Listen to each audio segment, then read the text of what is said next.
I've been wanting to talk about Elona in depth since I started this roguelike review series. It's remarkable not only for its own depth and open-ended nature, but because it's an unconventional roguelike in several ways. For one thing, it's a Japanese roguelike, and believe it or not, although the biggest founders of the roguelike genre were all made by Western developers, the genre even has its own cult following among Japanese developers. The earliest one I've played was Fatal Labyrinth on the Sega Genesis, and there's a long-running Shiren the Wanderer series ranging from the SNES days all the way up to a Wii game, and of course, well, there's Elona.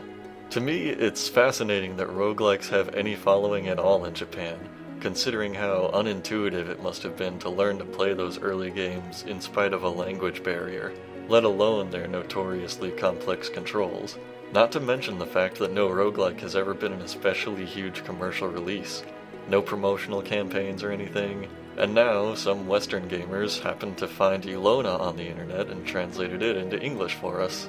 I think Elona is an interesting case study among roguelikes, especially if you follow the definition I laid out in my first two videos.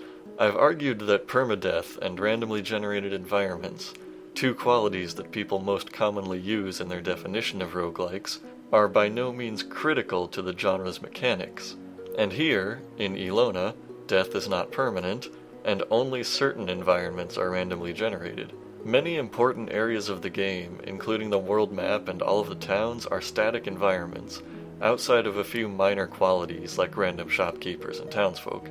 I'm sure that many people, upon hearing these facts, would write Elona off as a non-roguelike. I, however, argue that it belongs because of its core mechanics and control scheme. I love this game for many reasons, not the least of which being that it is a very long-term game. Most roguelikes have a short-term pick-up-and-play nature, whereas Elona counts on you continuously playing one save file for many hours across many sittings. I have over 100 hours on my most played character, and in all that time I've barely even touched the main quest. The vast majority of roguelikes have a very simple, linear goal, often consisting of reaching the deepest depths of a single dungeon in order to slay a beast or retrieve an item and return victorious. Elona, on the other hand, is brimming with distractions and side quests. For example, you might open a museum and display statues and cards of monsters you've defeated in order to generate revenue. You might start up a ranch and breed creatures which can become a food source for you, can be companions to fight by your side, or can be sold into slavery if you have no use for them. Random dungeons of varying difficulty levels spring up periodically on the world map, and they can be tackled both for combat experience and treasure. Eventually, you can open a shop to try and make more money from your loot than the shopkeepers would give you. Choosing a charismatic salesman to run your shop is an important factor in this, as their charisma stat will cause them to generate more money for you. Speaking of charisma, it's an interesting attribute in Elona. In traditional role-playing games, it can be a very versatile attribute, since any number of character interactions might occur in that kind of story. But in video games, it's usually relegated to opening a few new dialogue options or giving you better prices in stores. But in Elona, it dictates a lot more than that. For one, it influences your ability to learn and play a musical instrument, causing people to give you tips and gifts rather than boo you or throw stones at you.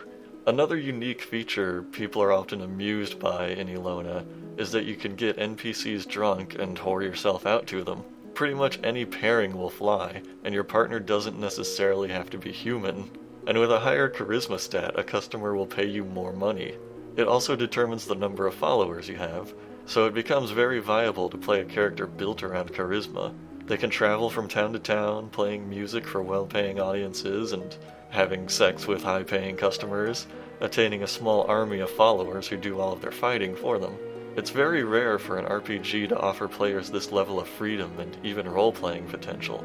Role-playing in video games often means something more along the lines of you can kill the enemies with swords, arrows, or magic, or you can choose the good dialogue options or the evil dialogue options. Elona offers something unusually complex in that regard, and this use of charisma is just one way that the game offers great variation among different characters. Even in your choice of race at the beginning of the game, there are some wildly different options, such as golems, liches, and even snails. The only thing I dislike about the game in this regard is that choosing such an exotic race doesn't make your character look any different. Every character you make must look generally human, and your choice of race only influences certain stats in the beginning. But there is still great variation with these choices. For example, my most played character is a fairy. This presents a few natural challenges, but can also be very rewarding in many ways.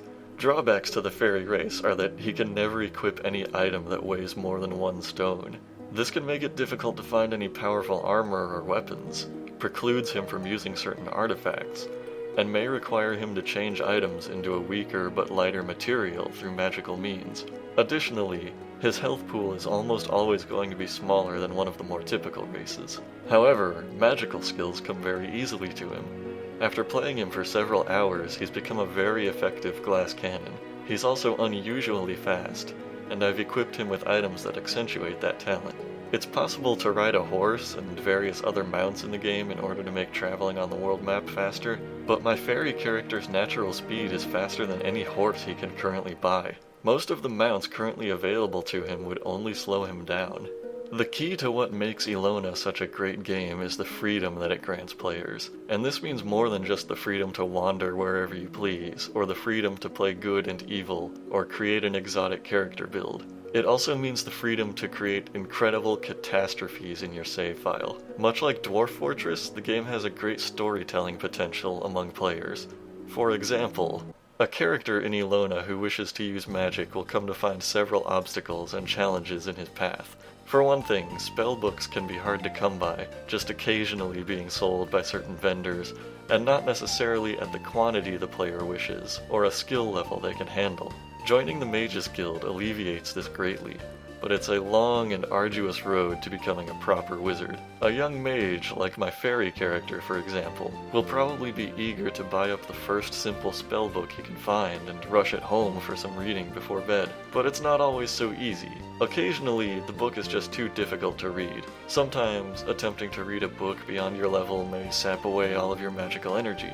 Continuing to read after this happens may even harm you physically or kill you. Furthermore, tampering with these strange dark arts may open up a portal that summons several monsters, and there is no guarantee that there'll be anything that the player can handle. For this reason, it is not advisable to read unfamiliar spellbooks, or sometimes even familiar ones, at home.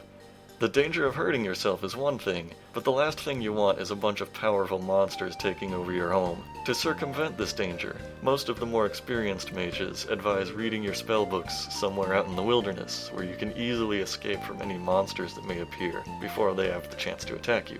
But Trooth, the young wizard fairy in training, had an even better idea. Why go out into the wilderness to read, when you still have to take all that effort of running away, and where your reading might be interrupted by dangerous wild animals? Certainly, it's a much better idea to read in a town, because the highly experienced guards and other townsfolk can kill most monsters with relative ease. Better for one of them to die than me, he thought. Plus, I may get to scavenge some loot from whoever gets killed in these attacks. So he made it common practice to read all of his spellbooks in Palmia, the most populated and most heavily guarded city. No safer place in the world, right?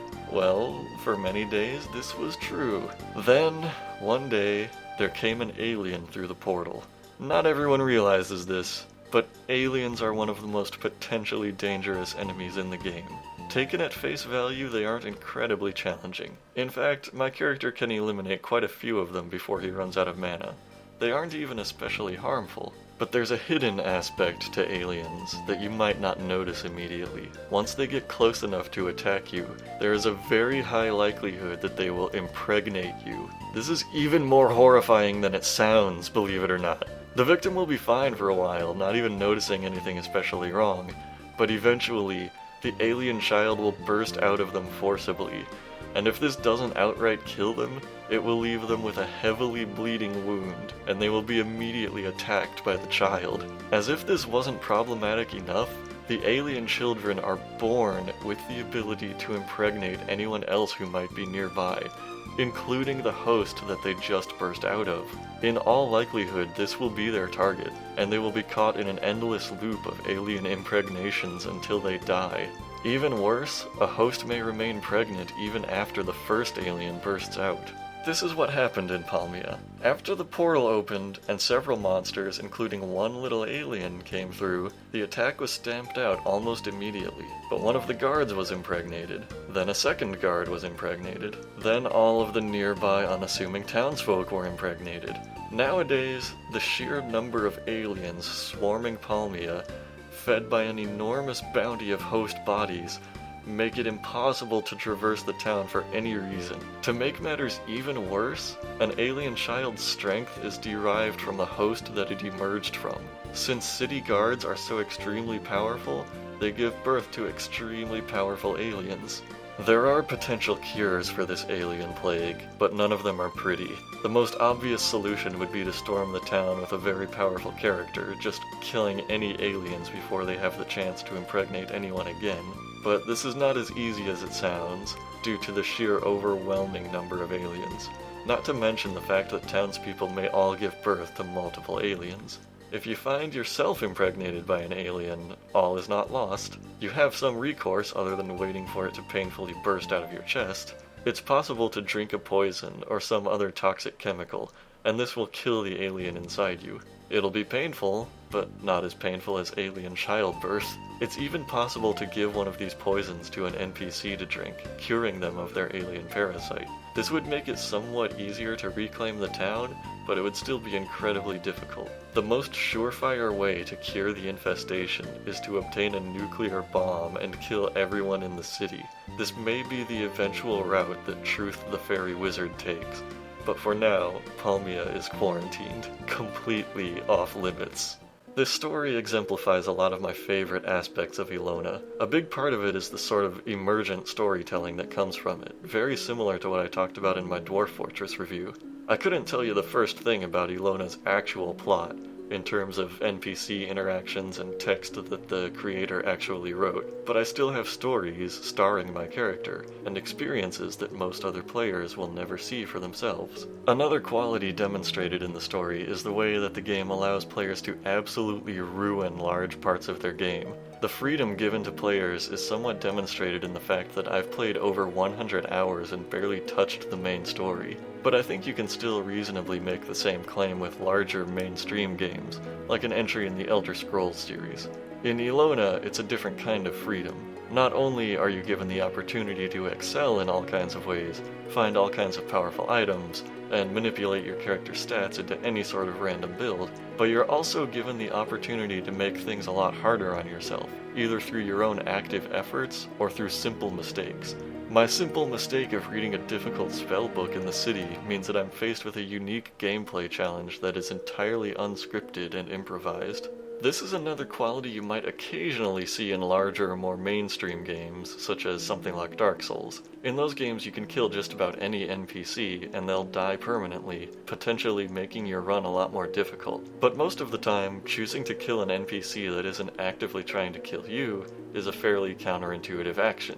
The game doesn't give you any reason to want to kill the local friendly blacksmith, so that's a decision players would have to make while actively knowing that it'll be detrimental to their game. It's such a more interesting dynamic in Elona, and I find the progression fascinating. I want to be a wizard, so I read magical spellbooks.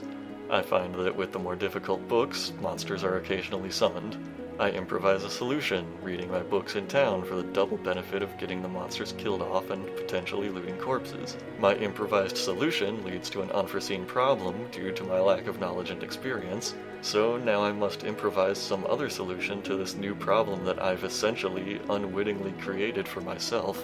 It feels like this major conflict in my game was created by my own hand, and not like something that the game has manufactured for me. It's like I'm cleaning up my own mess. Granted, this means several aspects of the game are now cut off from this character, since I can't really set foot in this town, but I think this kind of open-endedness works well in Elona's favor. I don't think it belongs in every game. Some games benefit much more from a very rigid structure, even a very controlled and linear structure, but a little hidden gem like Elona is fun to find once in a while. It's practically a sandbox game, offering an open-ended experience that's uncommon not just in the roguelike genre, but in video games in general. This level of freedom combined with the lack of permadeath make what I would consider an excellent entry-level roguelike. It's difficult enough to keep players challenged for a long time, but forgiving enough that a casual player has plenty of time to learn it at their own pace. It'll also familiarize new players with a lot of the more common staples of roguelikes, such as the concepts of hunger management and item identification.